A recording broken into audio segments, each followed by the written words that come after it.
Welcome to the Bark Night Podcast, where we shine a spotlight on the world of film and TV through news, reviews, and in-depth discussions. On today's episode, we're doing a deep dive of the Mummy movies throughout the years, starting with the all-time classic from Universal in 1932 and leading all the way into the recent horror pick, Lee Cronin's The Mummy. So be sure to follow, like, or leave a rating wherever you're listening. It helps keep the reels turning. So how the hell are you, Dan? Been a little while. I'm very well, my friend. How are you? It has been a minute. Just been busy. Start of the year. Yeah, I mean, you're a homeowner now. Yeah. I started a new job, so things have been busy and crazy. We're moving forward with the bathroom. That's the next big project. Going to be starting that this weekend. So, well, not starting it, but getting a big chunk of it done, I mean to say. Yeah. Hopefully. Busy stuff. Being a first-time homeowner is a lot. It is. It is, but we're getting there. We got a new plate on the light switch, so, that's good. There's going to be at least somebody in the comments that notices that and is going to be like, okay, bro, nice job.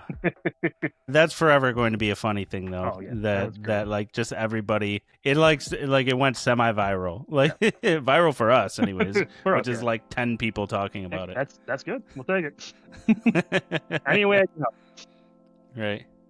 Okay, so we're talking about the Mummy movies today. So I figured a good place to start is with the first one. Yes. So The Mummy, 1932. Have you seen this one? Oh, absolutely.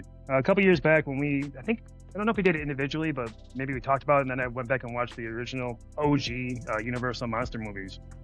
This was one of the ones I caught, and it was maybe my favorite of like the new ones I watched or hadn't seen before. Yeah, it's fantastic. Yeah, we got Boris Karloff, and really one of the things I immediately noticed, so I watched this one, and it really, really, really sets the tone for what all of these movies are going to be from there on out. Because one thing I noticed while going through all these was that a lot of them really hit on very, very similar story beats as you progress through, and they start with this one. So that was really cool to see, because I'd never really watched all of them in quick succession of each other before, you know? So seeing all of those similarities in them was pretty cool to see. Yeah, I mean, it sets the standard. It sets what you like the Frankenstein movie came around the same time by Universal. The whole doctor's laboratory with the things in the background. Like this movie was for Mummy movies what that was for, Frankenstein movies. Like it's got everything that you see in a modern, I'm sure the ones we're really touching on as we go through the list of movies. This one was the OG,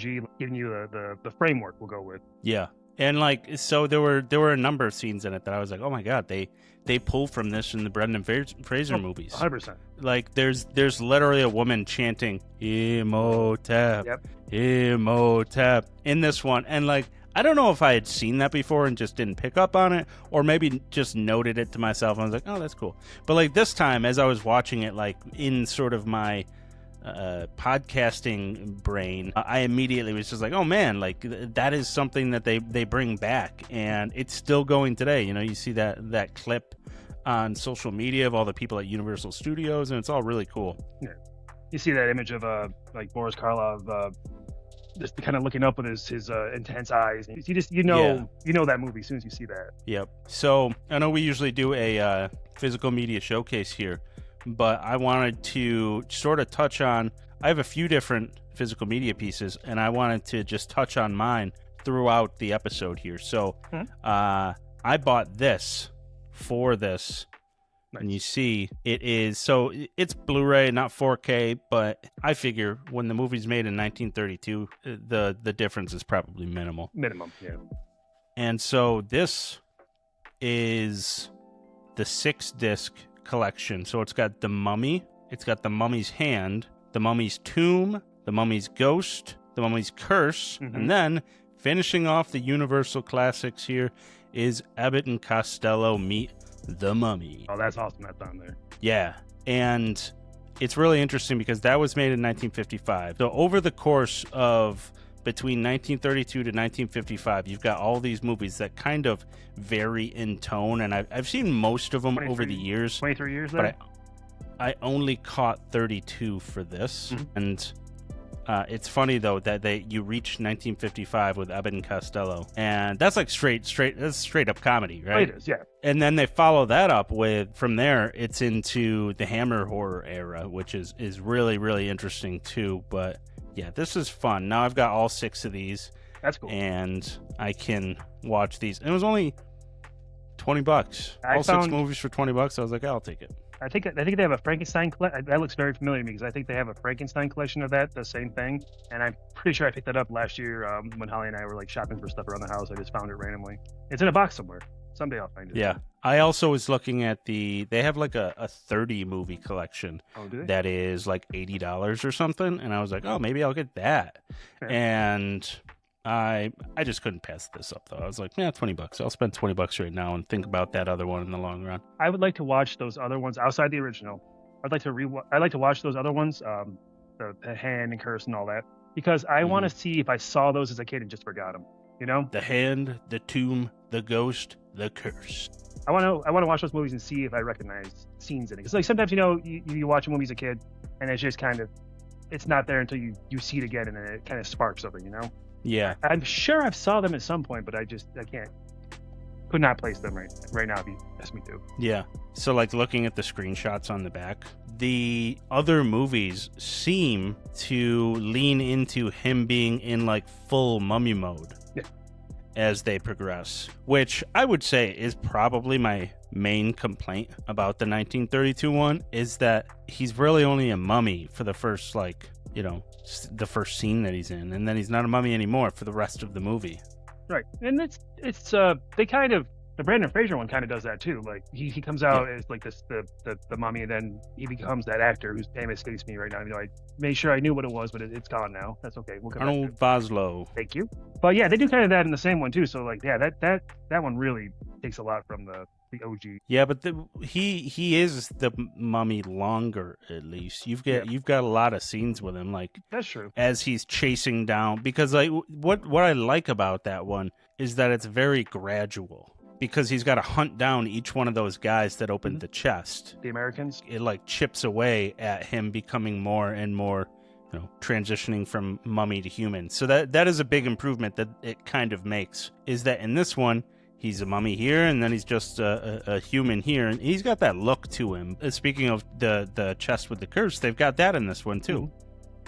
Yeah, typically mummy movies are either that it's either a curse or sometimes it is a demonic entity that they're trying to keep away or have stored in someone. I would be interested in seeing how they kind of lean into those ideas in these other ones, right. Like how he comes back and what his motivations are and all that. And I think it's worth doing almost like a just Universal deep dive. That's 6 movies. And so we don't have, all the time in the world to talk about this stuff. So I think I do plan on watching all of those and seeing like, okay, how do they deal with, what are the different curses that are out there? One of them is literally called the Mummy's Curse. So what is that one, Yeah, I'm with you. I'd like to do that too. Catch those at some point. Gotta make a time for it. Maybe I'll put them in my my gumball machine for like Halloween time, because that's getting really low and the chances of me watching it would be quite high. Yeah.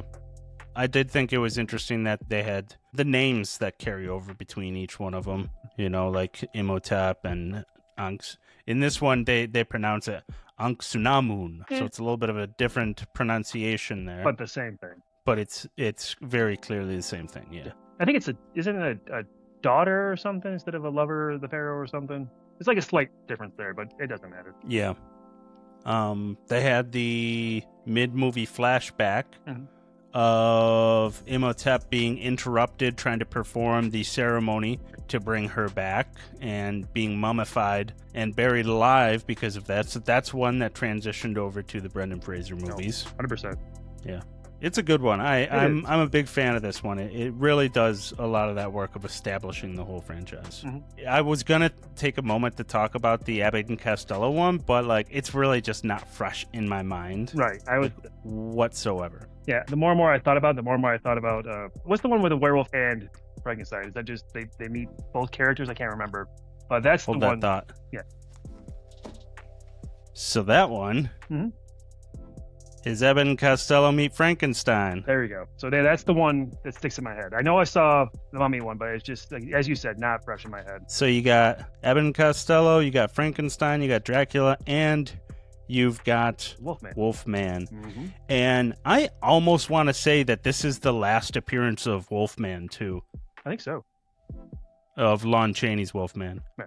But yeah, that's a great... I have watched this one recently. It's fantastic. It's such a great, enjoyable little movie. I wish we had like an Abbott and Costello like nowadays. You know, I think briefly Nick Frost and Simon Pegg were kind of doing that. They had a similar kind of idea, like their takes on movies, kind of. But they're different characters in each of those movies. So I guess that doesn't really work either.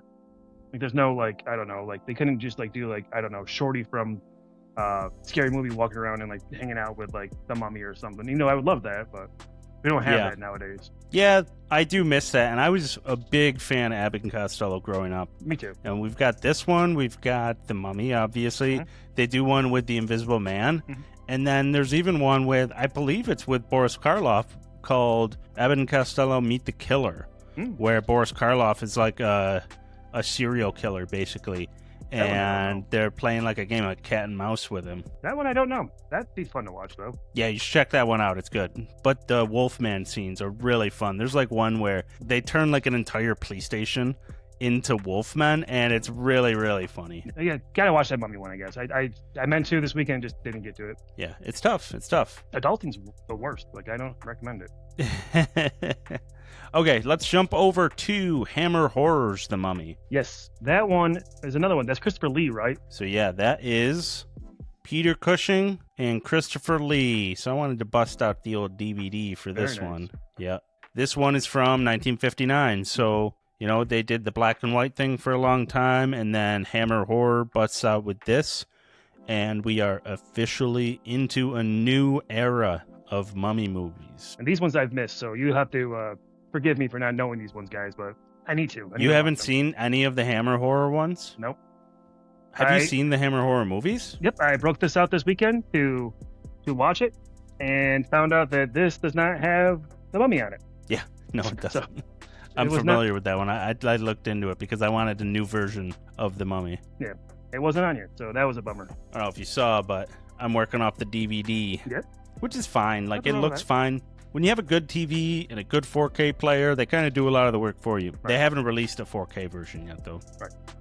You imagine they would. I mean, money's money, right? And that's people like us who like physical media, we'll buy it up. Right. I was looking around, and it is something that people have brought up. So I'm a big, big fan of this movie. But does it follow the same kind of story beats? Or yes, it does. So if you're talking about the opening scene, is very similar. Okay. It is a father, son, and their friend that I believe is like an uncle or something. They're basically at a dig site in Egypt, and Peter Cushing has like hurt his leg, so he's staying out of the tomb, and the other guy's in there with one of the older gentlemen. And I swear to God, this older gentleman looks just like my grandpa. Like, he's an archaeologist. He's in, like, my grandpa was an archaeologist, you know, so he's got, like, the same outfit on. He's got the same build as him. He's got, you know, the little archaeologist hat on and everything. And my grandpa, I kid you not, was the biggest fan of this movie. This DVD was my grandpa's DVD. Oh, that's awesome. When he passed away, I kept it. So the whole thing with that happens in the original, where there's like the guy that's in the tomb, and then the mummy comes and he like scares him, and then he's like laughing and goes crazy. Instead of that, it's the father. He's in there, and the guy that's with him, that I want to say is an uncle of Peter Cushing, he leaves. He's like, hey, I'm gonna go tell your son what's going on, and, you know, update him. And while he's out there talking to him, he's like, oh, you should probably get back in the tomb. And he's basically like, oh no, I'm gonna let him have his moment. And then you just hear the guy scream right after he says that, and they go in there, and you don't know what happened, but they tell you what happened in a flashback later on. And it's very similar to what happened the first time around. They make some pretty key changes in how they execute the scene that I do like this version of it much more. Right. But then as you progress through the movie, there's a character that's kind of like Benny's character in Brendon Fraser's The Mummy, where he's kind of doing the mummy's bidding. He brings him to England to Peter Cushing's estate, and is basically like executing the plan to exact his revenge. But in this one, the mummy is almost like a tool for this guy. But you figure out that like this mummy is not to be controlled and all of that. That is the thing with this version, is he's a mummy the whole way through. 100% mummy. And it's done extremely well. Like you said, it's Christopher Lee playing the mummy, and him and Peter Cushing are no strangers to doing this song and dance that they do in this movie, because they do it together in a ton of these Hammer horror movies together. And so it really is the beginning of a brand new era. And I'm a big fan of this movie. I've not seen any of the other Hammer horror mummy movies, but I believe there are a few. They do their own kind of era there with them. But Peter Cushing, he's all over those Hammer horror movies because he plays Dr. Frankenstein too. I don't think he's in any of the other mummy movies, but he does a ton of movies as Victor Frankenstein. I was just seeing if he was listed on the back there, but it's not. But that's okay. Does that have any of the Frankensteins on it? I feel like it does. I think it has like the Curse of Frankenstein on it. It has Brides of Dracula, The Curse of the Werewolf, Night Creatures, Phantom of the Opera, Paranonic, the Kiss of the Vampire, Nightmare, The Evil of Frankenstein. So not the best collection, I don't think. Yeah, that's all right. Well, maybe The Evil of Frankenstein, because that looks like him. But yeah. Moving on. Yeah, I think it might be it, but I don't know if that's the first one. Right. But they are really good. I would highly recommend those Hammer Horror Frankenstein movies. I like those a lot. Yeah, they did a good. I used to watch those on like Turner Classic Movies on like Halloween. They would do marathons of those every year. Yeah. They still do that? I imagine they probably still do that. I just haven't had basic cable in 10 years. Yeah, I truly have no idea. Oh, dude. we were at a game night, and we were playing Just One, and we had to get someone to the word cable, and you had to give your one word clue, and I put basic on there. And the kid was like in his 20s, and he goes, "How does basic relate to cable?" I'm like, ugh. Just felt my age just drain out of me. I was at work like a couple years ago. It was like 2 years ago now, I think. And I said something to one of the younger guys. It was about a VHS tape, I think. And he just looked back at me. He's like, "How old do you think I am?" Jeez. And I was like, or no, he said, "When do you think I was born?" And I was like, I don't know, late 90s. And he's like, "I was born in 2003. And I was like, "Oh, yeah, so you don't even know what that is." He's like, "I have no idea what that is." That's when you just don't talk to that person ever again. Move on with your life. Yeah. No, I mean, he was a super nice young guy. He just, his delivery of it was very like more like fun-loving and goofy than I'm giving it credit for. So it didn't cut your soul. It just kind of made you go, "Oh, okay." Yeah, exactly. Exactly. He was a fun guy. He was on our bocce ball team. Oh, nice. Yeah. We have a terrible yard for bocce ball here, found out. Yeah. Well, sometimes those make the most fun ones. I don't think so. Too slow. But yeah, so this version is very fun. It is a bit more of like a horror movie in the classic sense. I actually watched this one just last night. Good. And I've seen it many, many, many times over. I have seen it. I watched it last year. I think I watched it for Halloween. So Sarah has seen this a bunch of times, and it's funny. By this point in it, Sarah's like completely over the Mummy movies. Oh, I bet. Like by this point in the marathon I was running with them, she's given up like 3-4 movies ago.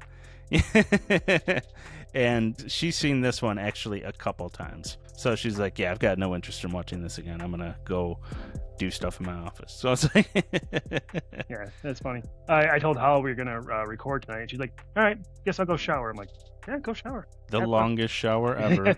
enjoy your time. Yeah. Okay, so that's my spiel on Hammer Horror's The Mummy. I highly recommend that for people. So if you've not seen it, check it out. Big fan of that. And that brings us to the big dogs, the Brendon Fraser era. So we got 1999's The Mummy. You know this one, Dan. Take it away for this one. 1999's The Mummy, starring, as you said, Brendon Fraser and Rachel Weisz. Is that her name? Is that how you pronounce it? Or yeah. Rockwell. Rachel Weisz, right? It's Rachel. And yeah, so it's a retelling of The Mummy, but in a more action-adventure type way. Opens up with a big action set piece at Hamanoptera, where Brendon Fraser's garrison of, I think, British, but they don't really touch on that too much, are fighting locals to trying to stop them from being in the area, because the area is where Imhotep is buried. And Yeah, and then from there, obviously, they introduced the Rachel Weisz's character, who's Evie, right? That's her name. Yep. And through the whole shenanigans, everything, they end up awakening this mummy. And then again, more shenanigans. You mustn't read from the book. Must have read from the book. F. Murray Abraham, I think that was. No, that's the other one. It's the guy that plays Robin Williams' father in Jumanji. Yep. Name escaping, but yeah, he's great. In that. I can't think of his name either, but he's one of those guys. He's a character actor. One of those character actors. Yeah, he's great in that. Gets eaten by an anaconda. Jumping off a waterfall. It's great. But yeah, it's as you said, it alluded to, not so much horror. There's horror elements, absolutely, but this is an action adventure movie, like akin to like Indiana Jones, I'd say, more than anything.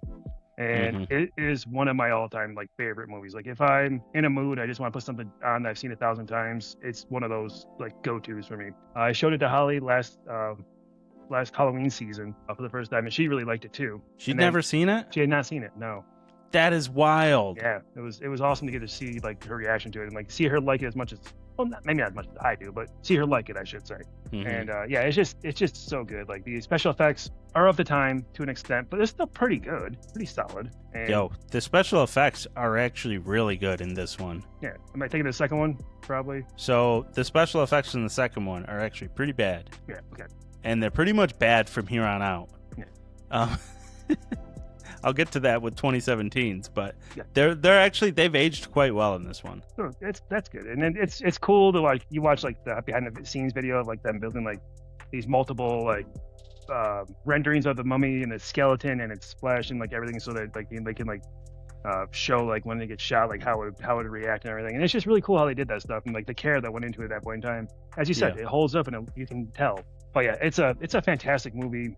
I thoroughly enjoy it. Like that is, like I said, one I can watch anytime. And then unfortunately, as you said, they kind of dip a bit after that, but it's still fine. Yeah, I am a big fan of this movie. I saw this one at the theater. I owned the VHS of both this and The Mummy Returns. I'm pretty sure I have them, but I couldn't find them. Couldn't find mine either. And that it really bugged me.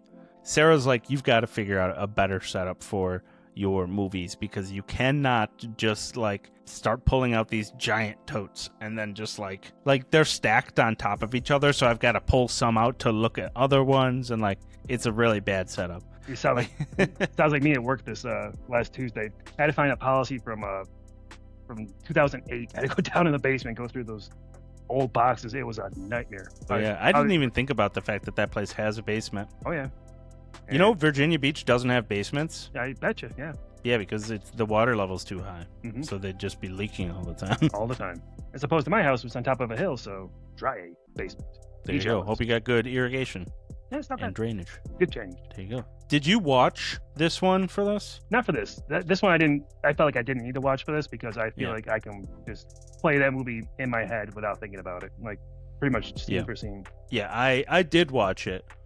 And it still holds up very, very well. And one of the things that stuck out to me as I was watching it was there are just so many iconic scenes in this. So many. Yeah. And it's just extremely inventive in the way that they do everything. It takes sort of the framework of the original and just ramps it up, you know, turns them into these big set pieces, turns them into these action-oriented pieces in every way that it can. It really expands upon all these things. So like I said, the whole movie is sort of the transition from mummy to man. And that whole thing is done extremely well. The way he's like basically stealing body parts and life force from all these cursed people who opened the chest. Then the scene when they first release him, all of that is super cool. Brendon Fraser is endlessly charismatic in this movie. He's very good. He's funny in it. He's goofy. He's really the perfect blend that he needed to be for this character. You know, he's got like the charismatic action star vibe to him, but he's also like really goofy. You know, you're on the wrong side of the river. Yeah, I was gonna bring that up if you didn't. That's one of the best scenes. After that awesome little fight in the boat with the Magi, is that what they're called? Magi. Yeah. Was that them? I think so. Yeah. I guess that was them. They're like presented as like straight villains in that scene. They are. But then like they turn out to be good guys, but they're kind of bad guys in that scene. Yeah, definitely are. Because like they attack him on that boat. They set the whole thing on fire. The American crew. And that whole scene too, iconic. Really, really good scene. The whole thing on the boat. Yeah. There's that great interaction between Brendon Fraser's Rick and the Benny character, where he's like, "Think of my children." He's like, "You don't have any children." He's like, "Someday I might." He swings him over the boat.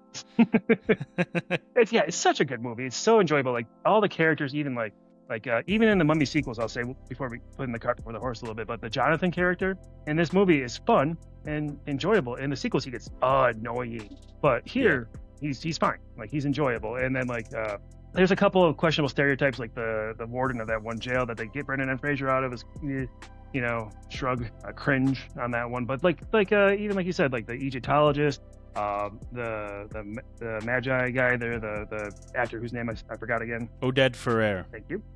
Penny, of course. Yeah, it's just, and then like that British colonel there that flies him to Hamanoptera at the one point. It's just all fun, memorable characters, and it's just a good time. It's just one of the best good time movies I think there has been. Yeah, I agree.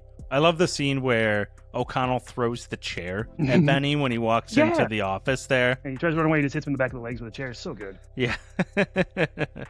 Yeah. The whole movie, I mean, from front to back, it's expertly crafted and executed. Really well done. Which makes, because you said if I watched the first one, transition now to the second one, Return of the Mummy. I did watch that as for preparation for this, and it just feels like a lesser version of that first movie, unfortunately. 100%. And it's kind of a bummer, but it's still not a bad movie. But it's just not. Yeah. It takes swings trying to get to that same level, follows a familiar path kind of, and it never quite gets there. But it's not bad, but it's definitely I remember watching that, or I watched it, I should say, and I just thought to myself, not quite. Yeah. So one of the things that stood out to me is I was actually looking forward to it because I was like, man, I think I watched this a few years ago, and it stood out to me as oh yeah, that's actually pretty good. It's got some pretty cool set pieces in it, And then I watched it and I was like, by and large, it just takes a bunch of the same bits from the first movie and just does them again, but slightly different. Yeah, and not as good. Yeah, instead of the giant sand face sort of chasing water them face through the desert, it's a giant water face chasing they've got the tiny plane before, but now it's a pirate ship blimp, And that's a weird transition. That is a weird transition. And it had rocket boost or something for some reason. Yeah. I'm pretty sure that's stretching it a bit much even for a Mummy movie, but okay. It starts with a battle in the same way that the Mummy does. But the battle is just not very good either. Right. So let's talk about The Rock for a second. Yeah. So the CGI in the finale featuring the Scorpion King is notoriously bad. Mm-hmm. Notoriously bad. So I was expecting that. What I was not expecting was how bad The Rock is when he's just acting in this movie. Yeah.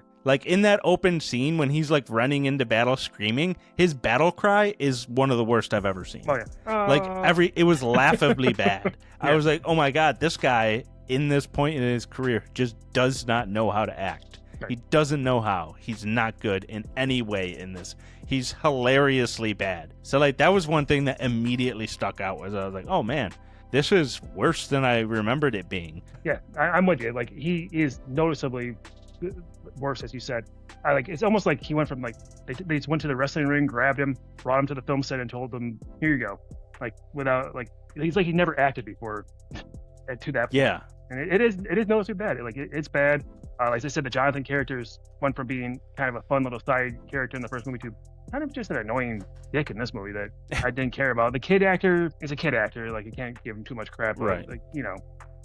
It's just, and then the actress who played Nox in the Moon comes back as a Nox in the Moon's resurrected self or something. She's just there now, and it's just weaker. It's just a weaker movie. And then Evie's like Nefertiti's reincarnation, which is weird because in the first movie, Imhotep calls her an ox to the moon, but if he knew Nefertiti, then why would he do that? It's just weak. It's a weaker movie. I had forgotten about that until I watched this, and when they get to that like flashback scene, I was like, oh my god, like I think this breaks the movie. Yeah. Like yeah. It does. I don't think you can come back from this. Like, it does not make any sense whatsoever. I was like, just what you said. I was like, I think this breaks it. I think you just broke the movie. And then Rick's also got like a Magi tattoo on his wrist that no one noticed or talked about before. Yeah. And it's like, dude, pick a lane.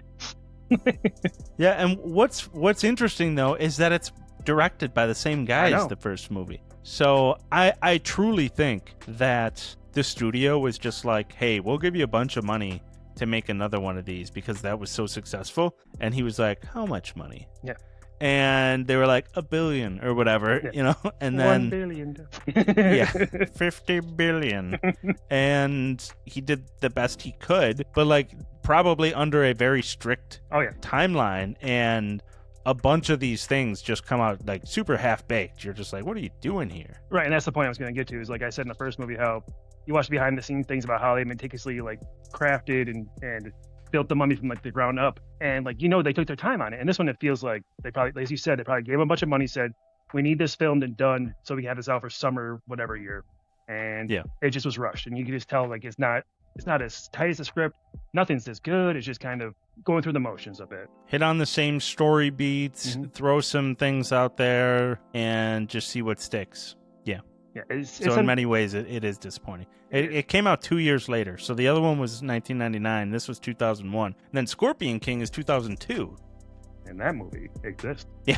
Did you watch that one for this? I did, yeah. It's sad that the most memorable thing about that movie, even after I watched it, was the music video for Godsmack's I Stand Alone. Yeah. That's what I remember. Like, if I think of Scorpion King, my brain goes there. I'm like, I just watched that movie like 2 nights ago, and I remember like Kelly Hughes in it, I think. And yeah, it's just... It takes, like as you said, there it is, the step down from the Mummy to the Mummy Returns. This is probably an even steeper step down to the Scorpion King. Yeah, I haven't seen this one in a very long time, so it doesn't age very well. It's just forgettable. That's the most. Why does the bad guy look like Sully from Godsmack? Because he is, pretty much. Like, yeah, you can't even see him. That guy. But yeah, like even like the stand alone. Exactly. It's a song. Look at his face. Yeah, The Rock is better than that. You can't say he's not better than that, but it's not saying much. And yeah, I would imagine so. Like, even like we were talking about the Mummy Returns and how we didn't like it as much as the first one.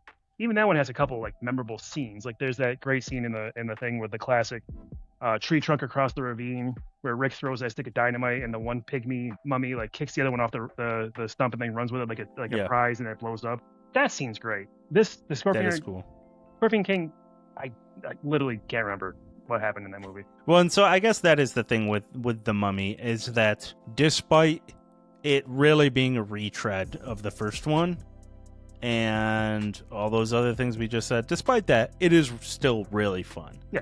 You know, everything in the London scenes, all of that is fun. The double-decker or the double-decker bus, it's a fun scene. where they're like, you know, going through and the guys are chasing them and everything. All that stuff is very fun, and I do like those scenes a lot. And I think in general it matches like the same spirit as the first one. You know, it feels still like it's in the same world. Whereas like the third one, we'll get to that, but like the third one does not, you know? And so, I mean, for what you say, you know, the Scorpion King still, you know, at the same time, it still feels like it exists in the same world too. Sure, yeah, but I'll give you that. It still feels like the same spirit. It's just, you know, the quality of the writing and all that. So I didn't watch the Scorpion King for this. That was like, I kind of drew the line there. I was like, I don't have it. Yeah. Like by this point, I was getting tired of watching. It's not really a mummy movie either. It's kind of its own thing. Well, yeah. And so I pulled the DVD out. I was like, if I'm feeling really rambunctious, I'll watch this one too. But I wasn't. I by this point, I was I was suffering. And by this point, I knew that I still had 2017 to watch. So I was like, I don't think I'll be in the mood for many more mummy movies after 2017. So, but yeah, I mean, like, The Rundown came out in 2003. And that, like, The Rock by this point must be taking classes for acting or something like that. He's getting some sort of training so that he can step things up. Because if you look at, 2001 to 2002 to 2003, he does get considerably better through those years. So, and we're both big fans of The Rundown. Yeah. And then 2004, he had Walking Tall. He's great in that too. Yeah. Walking Tall's awesome. I don't care what anybody says. So is The Rundown. Oh yeah, Rundown's 2 very good movies. But we were talking about The Rundown recently with someone. Who was it? Was it our one buddy Vin? Because he said there's nothing that The Rock does that was any good, right, or something like that. That sounds about right. Like The Rundown, man. I remember us talking about it, but I don't remember what was said. But I remember we both like The Rundown. I will watch The Rundown any day. Oh yeah, that's one of those like remote drop movies where like if it's on, I'm gonna watch it. I'm with you, bud, 100%. But then after The Scorpion King, we did get a third Mummy movie, and that one I did not rewatch because I could not bring myself to it. I couldn't bring myself to it either. I've seen it one time, and I was like, I remember this movie being downright unwatchable. Mm-hmm. And I just don't have it in me to hate watch an unwatchable movie right now because I'm just exhausted with these desert movies at this point. Because, like, it's just like I was saying, by this point, they all hit on these mummy movies are not meant to be marathoned like this. They are not. And so by this point I've watched so many and they're so not that different from each other that I'm just like, I can't do it. I'm not going to watch the Tomb of the Dragon Emperor. That's what it's called. Yeah, I have it written down. So Tomb of the something. Yeah. Tomb of the something. So we'll just go off of memory a little bit. Third movie, they age up Rick's son to be a college level person.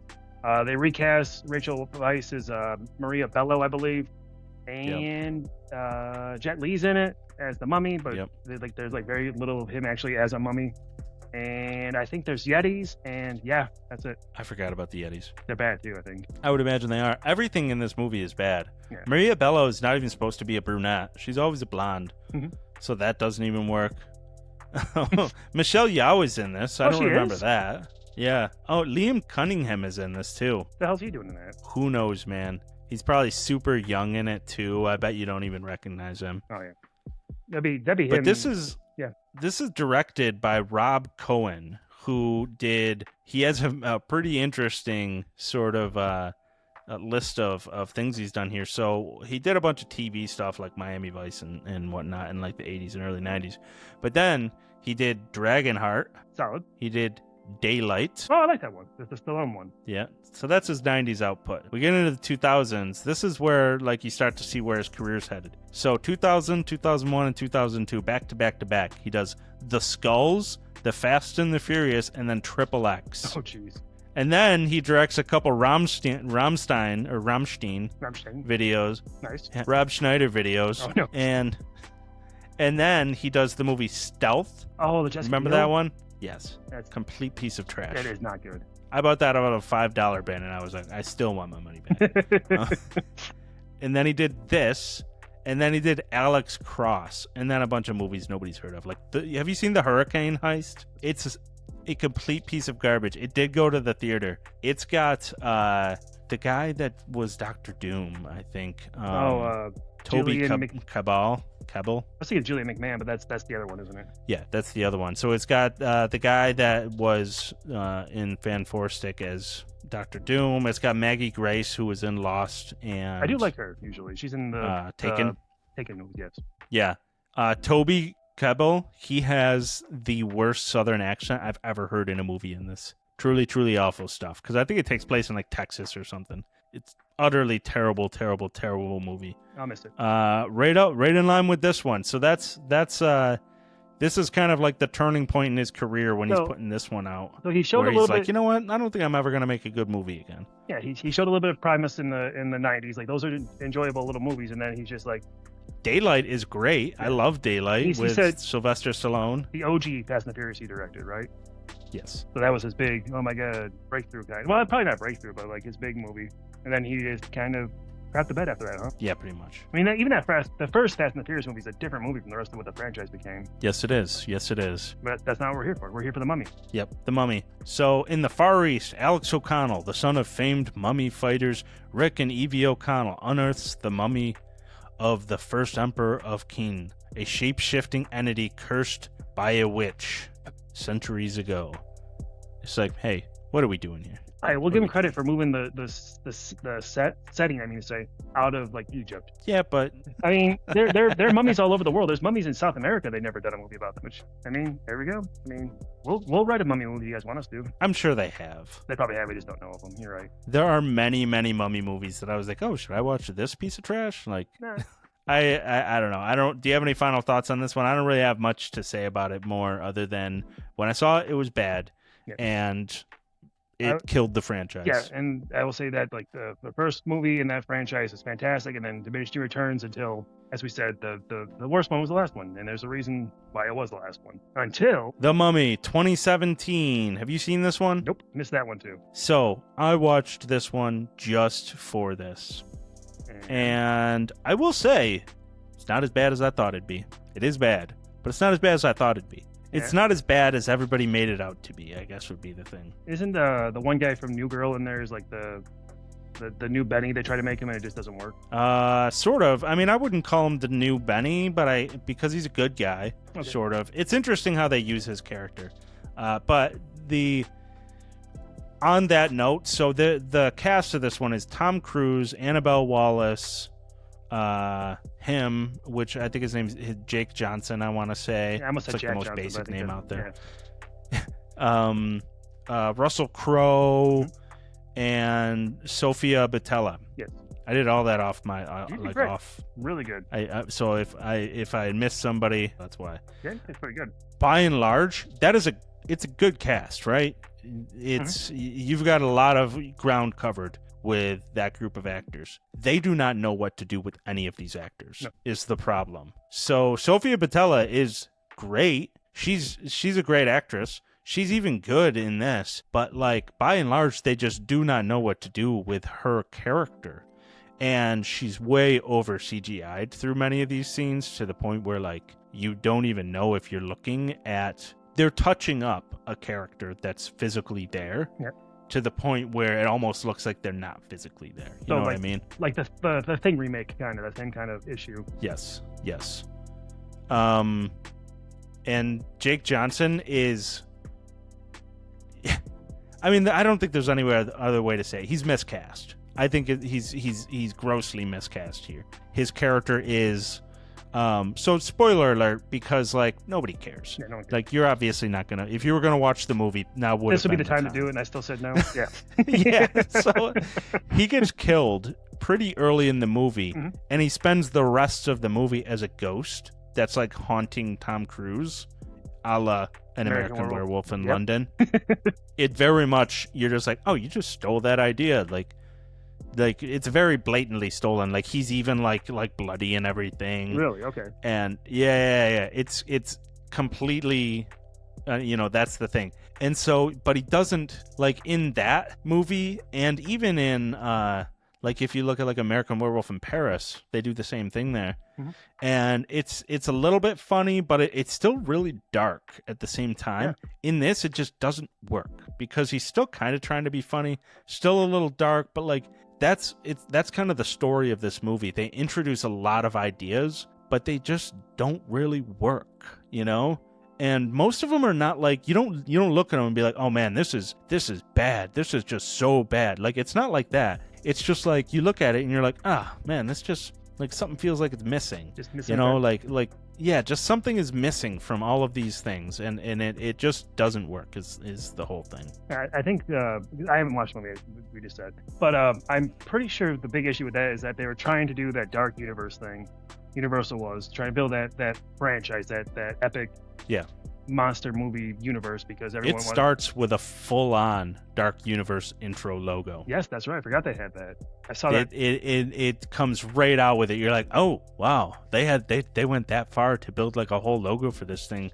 That's not going to get used again. No, I don't know why I know that logo. Maybe I don't know why I saw it. It doesn't matter. Anyways, maybe they used it in like the teaser or something. That could be because there was a ton of marketing done for this universe that they were establishing. Right, they had such high hopes. And that's why they shoehorn. I said shoehorn. I don't know if they do or not. But Russell Crowe's in there just to be the tying fabric to it. He's actually a main character. Is he? Okay. one could argue he has more screen time than the Mummy. Really? Dang, I didn't know. Yeah, that. so his whole thing in it is that he's Dr. Jekyll, and he leads a group of people that are hunting monsters, basically. And he, because of his experience of being a monster, knows of all of these other, things that are happening, supernatural or otherwise. And so that's his whole thing, is he's running this like secret society, for lack of a better word. So kind of like Van Helsing a bit? Yes, just like Van Helsing. He's basically Van Helsing, Dr. Jekyll. Okay. Yeah, and he's good. He's good in it. Like, he's as good as he ever is in a role like this, right? Like, he's probably doing the best out of everybody, because no matter what he's in, he's always having fun, right? He's going for it. Yeah. Like, so he's having a good time in this, and he probably works more than anybody, I would actually say. Okay. Annabelle Wallis is a good actress. She's been in many things. She was in the first season or two of what's that show? Blinders? Peaky Blinders. Yeah, she's really good there. She's even good in Annabelle. Mm-hmm. It's funny that she's in a movie called Annabelle when that's her name, but yeah, she's even good in that, even if the first movie's kind of, subpar. But they just have no idea what to do with her character here. And Tom Cruise is also, like, it looks like he just doesn't know what he's trying to do with the character. And I would imagine there was studio interference there. They are trying so hard to have his character be Brendon Fraser's character. Like, it's weird, because a lot of people have made this complaint that it seems like somebody was trying to make Mission Impossible The Mummy. That's very much what it feels like. But they try and shoehorn in this humor in it that just doesn't work with that character, right? Like, if you're going to do Mission Impossible Mummy, then it can't be an action comedy. It should just be straight action, right? When did this movie get released? You said 2017, was it? 2017, yeah. Yeah, you know why that is then. They're trying to shoehorn all the comedy in. Oh, yeah, Marvel? Yep. Yeah. It doesn't work. It just doesn't work. They had huge plans for that Dark Universe. They're going to have Javier Bardem in it. They're going to have Johnny Depp was supposed to be in it, I think. Johnny Depp was going to be the Invisible Man. Javier Bardem, did they ever say what he was going to be? Was he going to be like the Frankenstein or Wolfman? I think he was going to be the Wolf. Oh, no, I think he was going to be Frankenstein. So, yeah, those never... I think there was like an Entertainment Weekly spread of them, I think, maybe? Yeah, there was. It's notorious. It just didn't happen. Yeah, it didn't happen. This movie killed it, which is surprising, because it killed it because of... Like, it had a disappointing box office, but it still made a bunch of money. But it was critically panned. Like, everybody was like, this movie sucks. I'm sorry, I missed it. It's worth seeing, because it's not like you're not having a completely bad time in this. I might even venture to say, like, no, probably not. I was going to say I probably had a better time with this than I had with The Mummy Returns, but I don't think I can say that. I had a better time with this than I would have had with Tomb of the Dragon Emperor. Yes, for sure, probably. Maybe we should get that another shot. Yeah, we should. Just I guess the whole thing with this one is that it's got a lot of cool stuff in it. Like, it introduces a lot of cool ideas and cool sequences, but like I said, just most of it does not work. And there's also an over-reliance on CGI. And what I was saying before, sort of alluding to, is that the CGI in this is pretty bad. It looks much worse than the 1999 version. And I think that's because in 1999, they knew that it was very limited technology. So they shot with that in mind, where by the time we get to 2017, people are like straight relying on the CGI for scenes to work. It is unfortunate that we never got more of this, because I think that the universe could have been overall cool. And I would have loved to actually have seen more of Russell Crowe and his character's past, and see him really dig into the Dr. Jekyll character, because like I said, he might be the only character that does work, in my opinion. That'd be cool, like, just like as you said, like a Dr. Jekyll leading like a cadre of monster hunters. That sounds fun. Well, and they present his character as like morally ambiguous too. Like, he makes some pretty harsh decisions. And that's part of my complaint too, is that like some of this stuff just doesn't make sense. So his whole thing in this is that his plan is that he's like, okay, we'll just let the mummy get Tom Cruise's character so that she can inhabit him and turn him into this super demon thing. He's like, and then we'll just kill the demon. He's like, that's it. Just let her win, and then we'll just annihilate the monster that's created from it. Bad He's plan. like, easy peasy. But there never seems to be a plan on how they're going to do that. It's because it's like, if you can do that, why don't you just kill her right now? Right now. Like, if you could just kill monsters like that, just kill her right now and you're done. Yeah. And I don't know, just so much of it, you're like, this stuff doesn't make sense. It was the first draft, and no one checked the first draft after that, pretty much. Exactly. But yeah, by the end of this too, Tom Cruise's character is the Mummy. Yeah, I heard.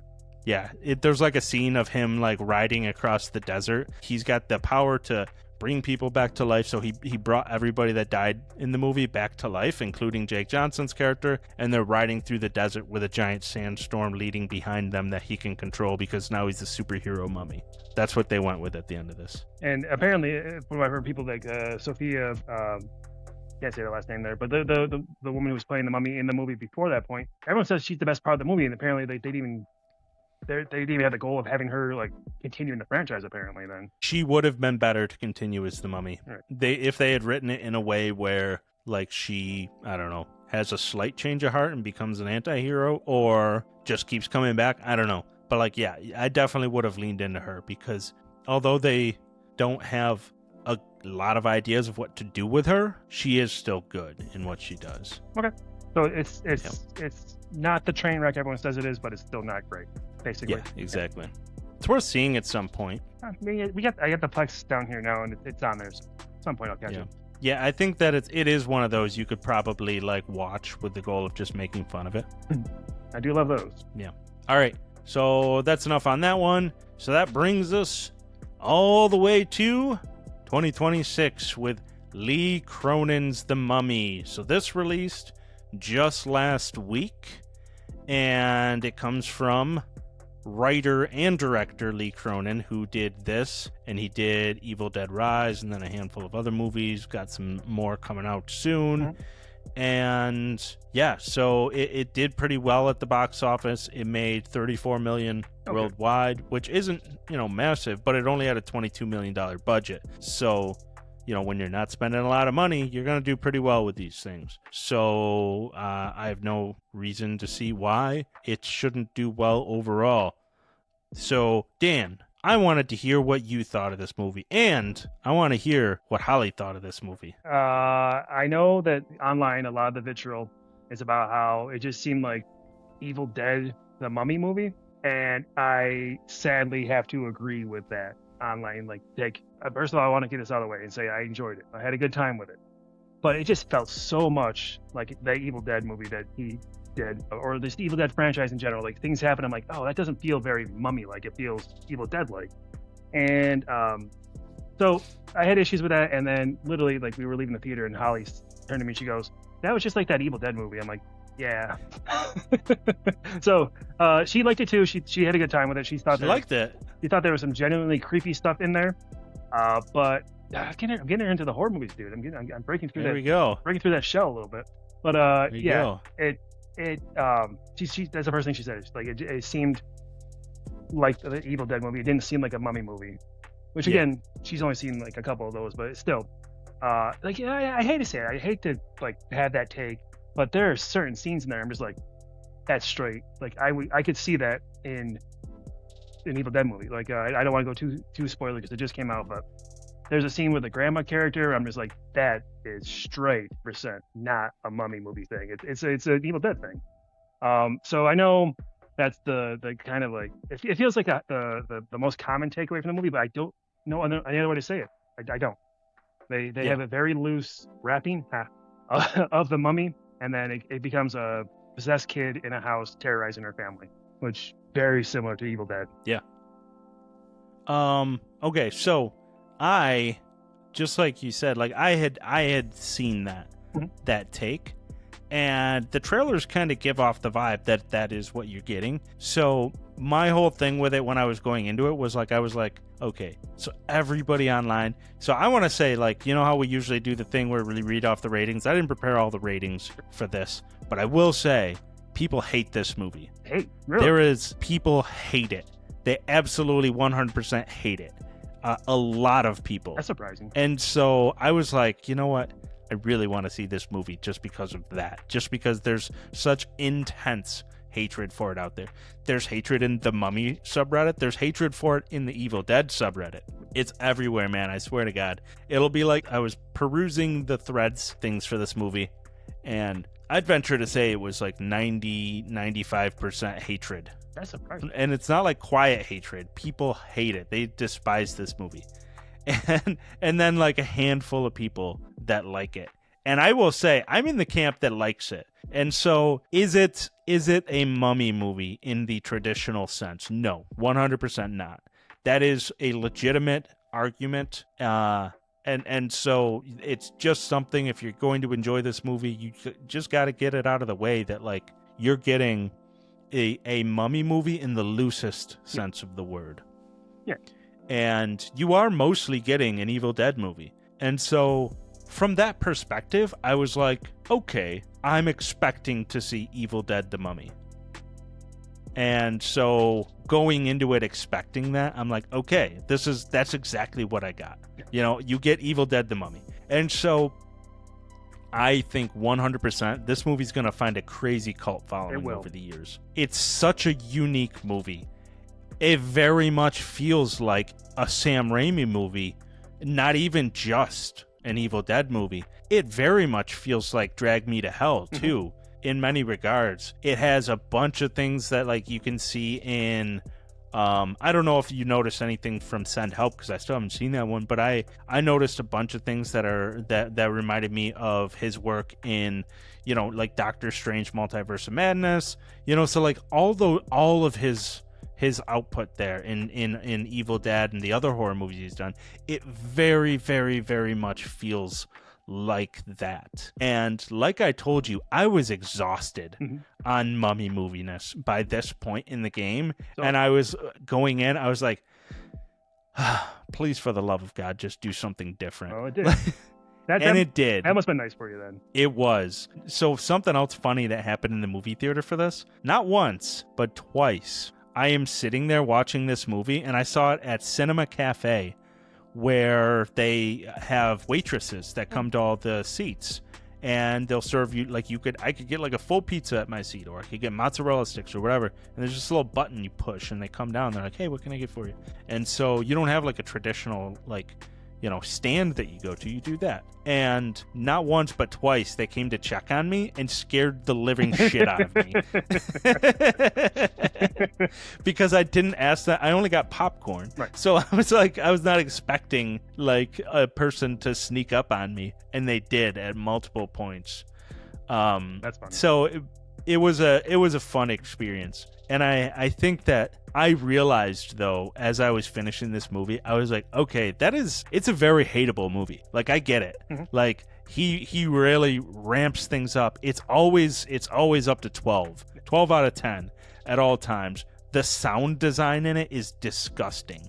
You know, like, most of this stuff doesn't make sense. Things are happening, like the thing where it drops, like, the scorpion in her mouth, and the scorpion, like, stabs out her throat, and then she pulls it back through, like, so absolutely disgusting. The execution of it is perfect. Does it make sense? No. Not one single bit. And so you just kind of, like, you gotta kind of, like, let go of that too, because most of the stuff in the Evil Dead movies doesn't make sense. No. So I think that as long as somebody's like, just accept it for what it is, right?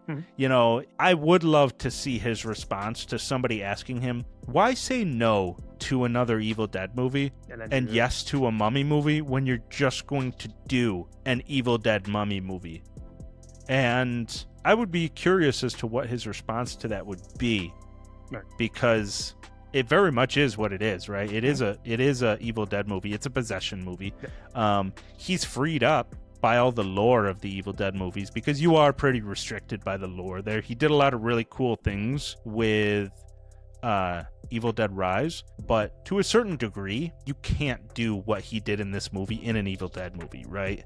Like, because it's not traditional possession, so you can establish your own lore. And maybe that's what he wanted to do. He wanted to give it the shine of a Mummy movie, you know, set it in Egypt, involve that lore, because there is, you know, there's curses, there's ancient Egypt, they're in Cairo, there's all of that, but he's establishing his own sort of like possession lore. So it's I did like all of that, and I don't mind. You know, I saw other people saying that they're like this doesn't make sense. Why would the parents not? Why are the parents so stupid? Why wouldn't they take this daughter in? And it's like, first of all, it doesn't matter if they take the daughter in. The daughter's like, that's not going to impact the situation. They're just going to kill some doctors. Yeah. Like, but I was like, you also gotta factor in 90% of human beings are stupid. Yeah. Like, not a little stupid, a lot stupid. I think 90's generous. Yeah. Like, almost all humans are really stupid. And then on top of that, you got to factor in that most people, 9 out of 10 people, hate going to the doctor, hate going to the hospital, anything like that.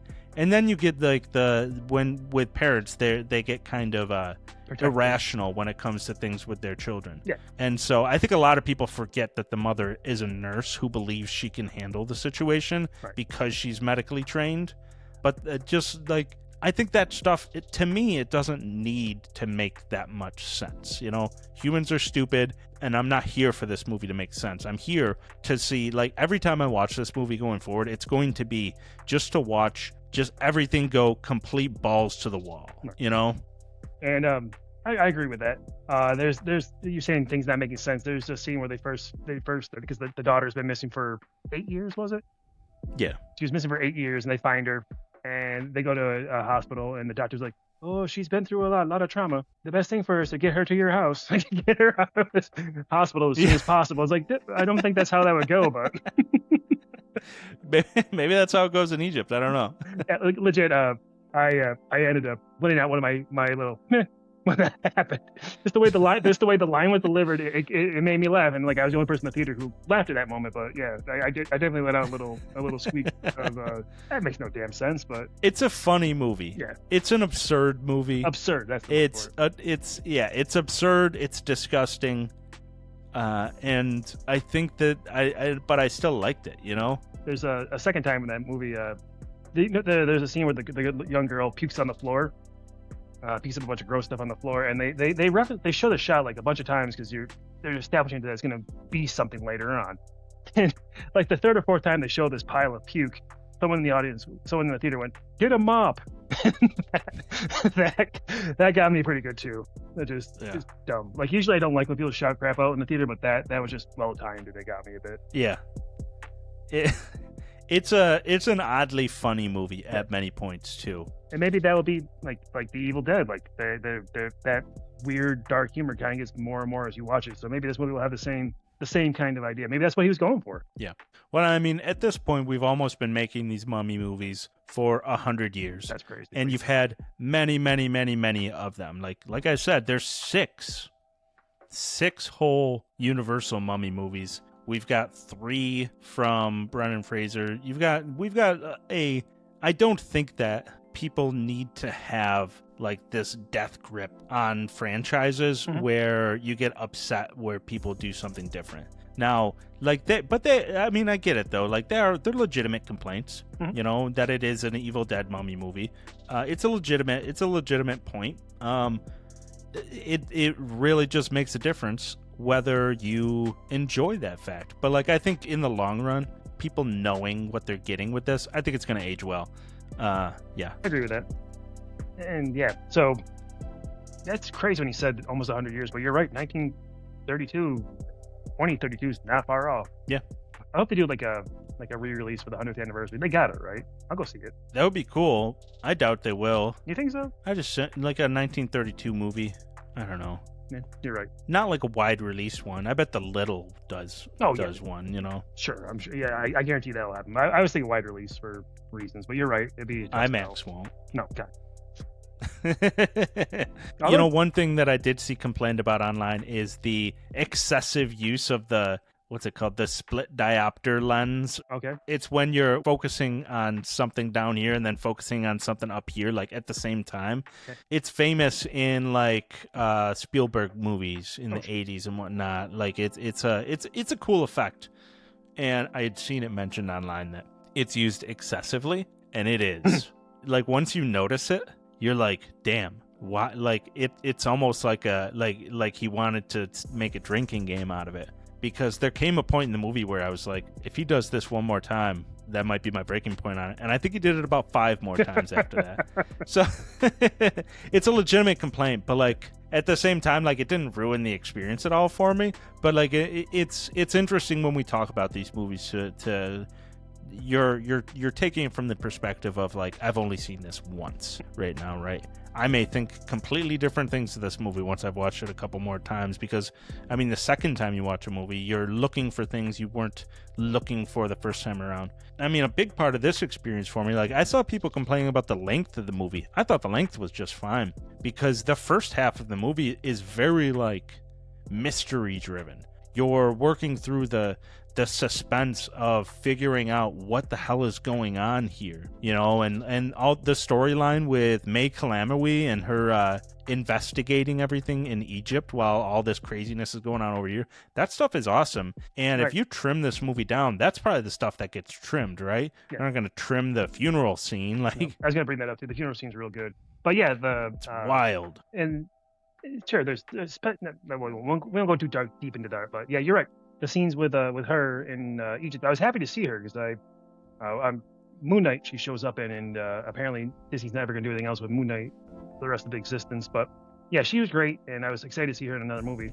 But yeah, you're right. Like, what she does is fun, and you kind of want more of that outside of the family drama stuff we've seen 1,000 times. But yeah, you're right. Like, if they were to cut it down from was it 2 hours, just over 2 hours? It's 2 hours and like 14 minutes or something. Yeah, if they cut down, they would cut down her stuff, and I like her stuff. Yeah, her character is like, I really like when horror movies involve like a mystery aspect of it like that. Mm-hmm. You know, when you do involve police officers or detectives, and that sort of like what a member of a police force, how they have to come to terms with these things, right?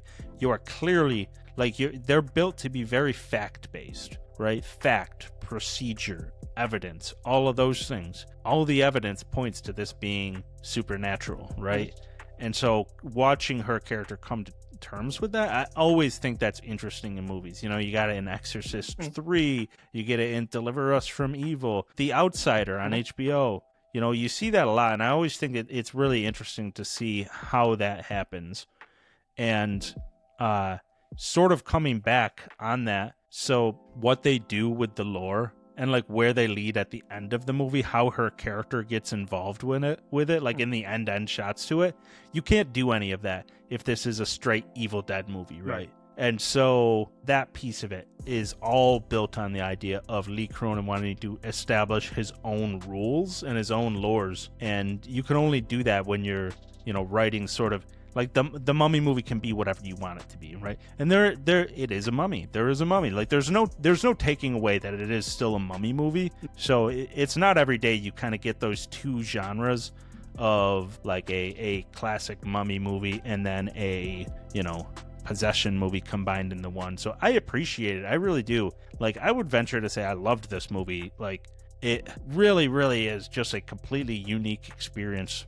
And it surprises me how many people hate it, because it is kind of like built to be like a horror. Like, I would imagine anybody that, like, my guess would have been going into this that anybody that loves Evil Dead Rise will love this movie. Right.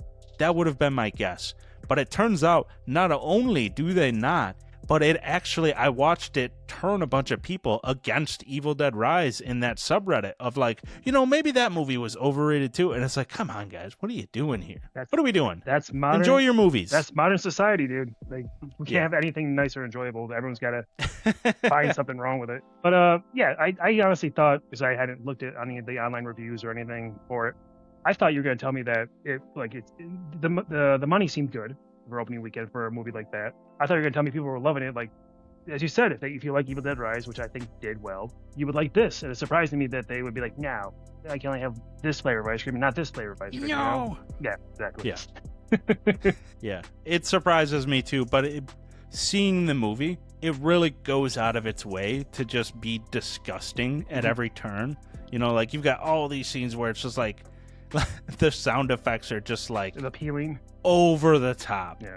Everything about it is over the top. And so people are going to hate that, I guess. But I really liked it. I really did, and I'm gonna watch it a bunch more times. I can already tell you that much. Right. Yeah, I enjoyed it. Like I said, I just thought that the criticisms are just, and yeah, I had a good time with it. I'm surprised there's the hatred, but I guess I should never be surprised by the internet. Yep.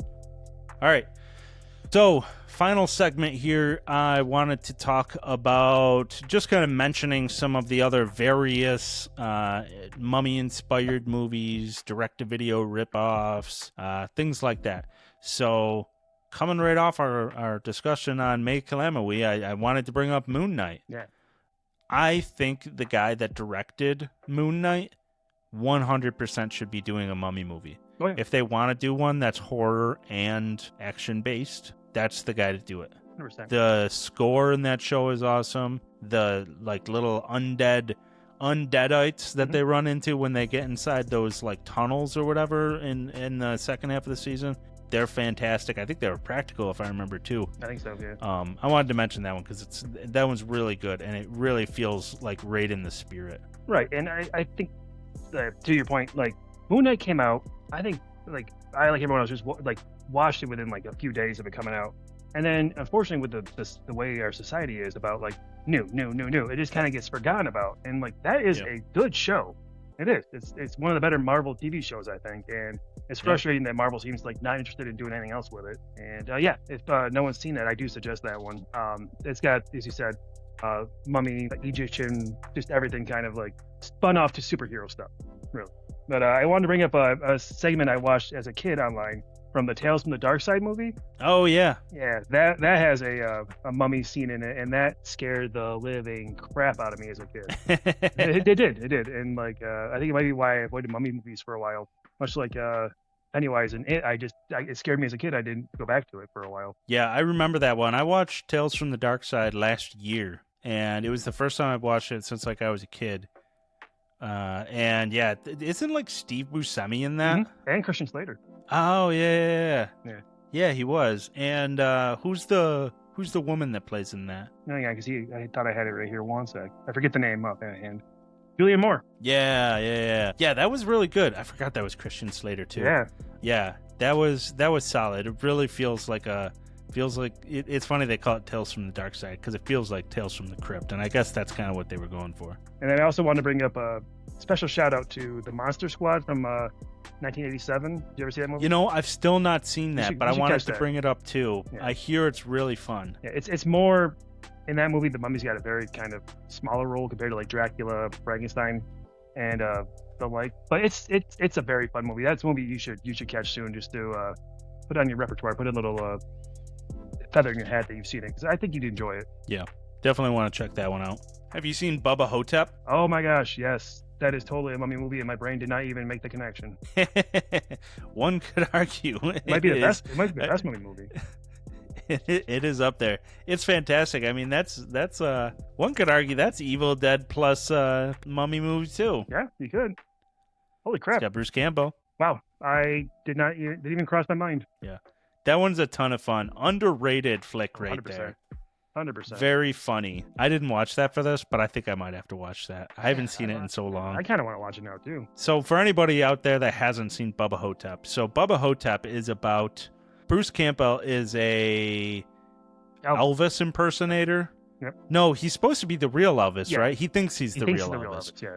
But you don't know because his sidekick is who is it? Danny Glover? It's like he thinks he's JFK. No, it's like I forget. Yeah, he thinks he's JFK. It's like a black guy that thinks he's JFK, and Bruce Campbell thinks he's Elvis. Mm-hmm. And so you just kind of get the vibe that these are just like these crazy old coots in this nursing home. And then an Egyptian mummy is like haunting the place, and I think like eating the old people or something. Yeah. But Bruce Campbell's character, if I remember correctly, he's dressed like Ozzie Davis. Yes. If I remember correctly, isn't Bruce Campbell's character like dressed as Elvis? He is. And like he's got like the Elvis hair and the sunglasses and everything, and a ton of like makeup on to make himself look especially ridiculous. It's very, very funny, and it's definitely a horror movie, but it's definitely a comedy horror. Yeah, man, I forgot about that. I can't believe I didn't even think about that movie. That is yeah. Wow, that's a mistake. Should have watched that as that movie returns. Yeah, no kidding. No, we maybe we should do like a revisiting of that one. Let's where do that. we pulled that one out, and I bet we could find a Bruce Campbell movie to throw in there, another underrated gem as like a double feature for him. Have you seen Maniac Cop yet? Yes. Congo. Congo, that's true. He's got a cameo. He does. Stop eating my sesame cake. We'll figure this out. Yeah. But that one's fantastic. That's kind of like, so if you are into these mummy movies and you want to keep playing around with stuff that's like adjacent, Moon Knight, Bubba Ho-Tep, those are great. And Tales from the Darkside has a segment on mummies, Monster Squad. 3 movies that I heard about by perusing the internet and digging through comments and whatnot that I haven't seen are The Eternal, Under Wraps, and The Night of Counting the Years. And those are 3 older horror movies that a bunch of people were like, somebody brought them up, and then a bunch of people were like, oh yeah, these are fantastic. So found those on Reddit, so gonna check those out eventually, but figure worth mentioning those. And unfortunately I was looking for my for the physical media showcase. I was looking for my my copy of Goosebumps, Return of the Mummy, which was Curse of the Mummy was the first one, which is the first book I ever bought with my own money. Wow. And I've had it. I still have it, and it's somewhere down in the basement. I just couldn't find it. So other than the things I was looking for, I was also looking for my CD of the Scorpion King soundtrack. Stand alone. But I couldn't find it anywhere. But I do want to just say that is a great soundtrack. It is. You got I Stand Alone from Godsmack. You got Set It Off from POD. You got Drowning Pool. You got Streamline from System of a Down. It's actually, it's such a soundtrack of its time. It's got Creed, Nickelback, Hoobastank, Flaw, Rob Zombie, 12 Stones, Mushroom Head, Seven Dust, like Cold Chamber. Yeah, that's very much, if 2001 wanted to have a soundtrack, that'd be it. This is it. Was Scream 3 around the same time? When did Scream 3 come out? Before this, right? Before 01, right?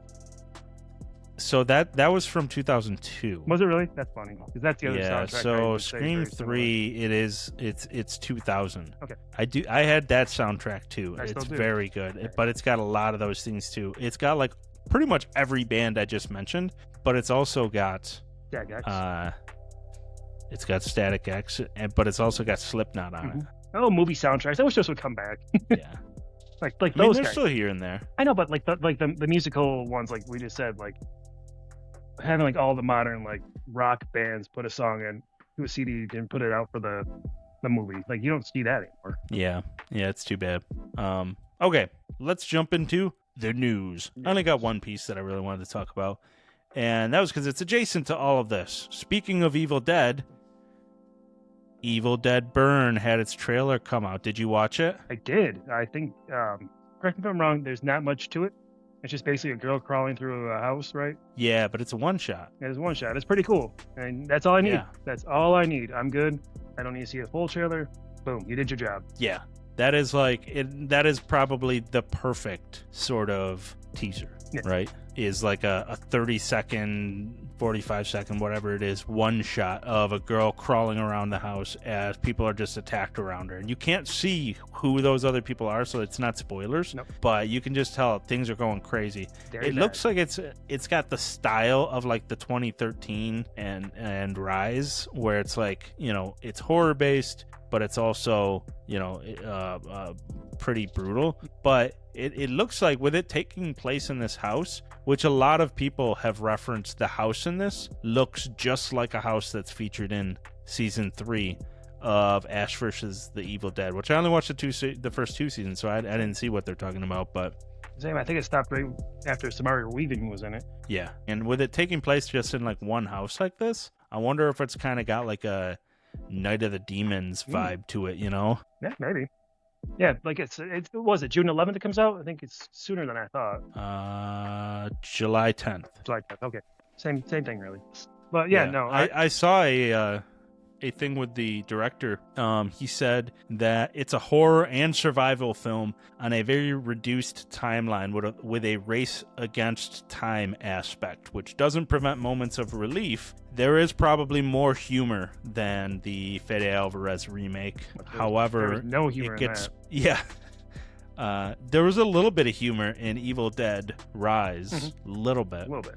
He said, however, it gets close to it on the horror side. It's perhaps the least bloody of the Evil Dead films, but undoubtedly the most violent and brutal. Okay. Let's say I'm aiming more for the discomfort of the famous teeth on the sidewalk scene from American History X than excessive gore. Yeah. Don't know how to take that. I do not know how to take that. Well, and that is an undoubtedly like brutal and excessive scene, right? But you don't see any of it. Yeah. You hear it. You hear it. Your brain made it. Like your brain made Your it. brain Yeah. pictured it. Yep. You know what happened, and it is bad. So that's interesting that he said that. And like, yeah, you don't need an overly bloody. It doesn't need to be overly bloody, right?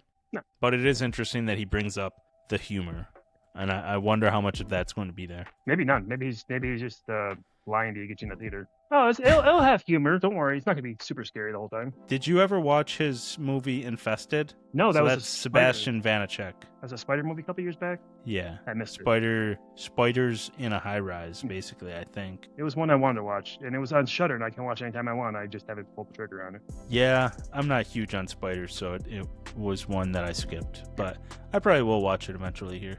The synopsis that they have for it says, Evil Dead Burn unleashes the franchise's most savage and terrifying ride to date, blazing onto big screens with an all-new chapter of carnage and demonic mayhem. After the loss of her husband, a woman seeks solace with her in-laws in their secluded family home. As one by one they are transformed into deadites, turning the gathering into a family reunion from hell. Ooh. She comes to discover that the vows she took in life live on even after death. All right, so the husband gets back to the deadite then. Sounds like it. That's fun. But yeah, I'm excited. I'm real excited. Yeah. And then we've got Evil Dead Wrath coming after that. It's a good So time to be. that starts shooting, like it just entered production, I think. Good time to be an Evil Dead fan. Yeah, hell You yeah. got a surprise mummy movie. You got these two coming. Yep. Hell yeah. But yeah, that's really all I had that I wanted to talk about. Unless did you watch the Clayface trailer? Right before I got on with you, I gave it a watch. I am unreasonably pumped for that movie. I don't know, like Yeah. I It love looks the good. It looks dark. I love the Clayface character. His episodes of Batman the Animated Series were oddly dark for the time, and I feel like they're trying to catch that essence, and that's 100% what I want them to go for. So I'm pumped for it. Yeah. There's me a too. scene. Me There's a too. scene where like they show his shadow, and they show his hand like turn into the club from like the cartoon. I'm like, oh my god! I legit went ah, and Holly's like, what? I'm like, I can't explain it. I can't explain it. Yeah, that looks actually really good. It's got a really cool style to it, so I'm interested in seeing how they go about it. But it looks different, it looks intriguing, and it just seems like a really cool way to tell that story. And I mean, you're kind of getting them telling the story of the villain, and so it'll be interesting to see how they introduce like who his foil is going to be and all of that. Like, is it going to be Batman? Like, we have no idea, you know. Well, famously in the DCU right now, 'cause it's not DCEU, it's DCU now. They don't have a Batman, and they haven't really talked about it. You know it's coming though. Yeah, we'll see. I don't think you need him in it. You just have the threat of him or something. I don't know. Like in the Penguin show with Colin Farrell, like it was just kind of like the end of like, oh, the bat signal, he does exist, you know, something like that. Yeah, but yeah, that looks good. That looks exciting. I'm happy about it. You got anything else? No, my friend. All right, cool. Well, thank you so much for joining today. Good to talk to you. Yeah, you too. So thanks everyone for catching another episode of the Bark Knight Podcast. Follow, subscribe, and leave a rating to help keep the wheels turning. And visit Bark Knight Media to find the latest episodes, blog articles, and to sign up for our newsletter. Until next time, keep celebrating great stories on and off the screen.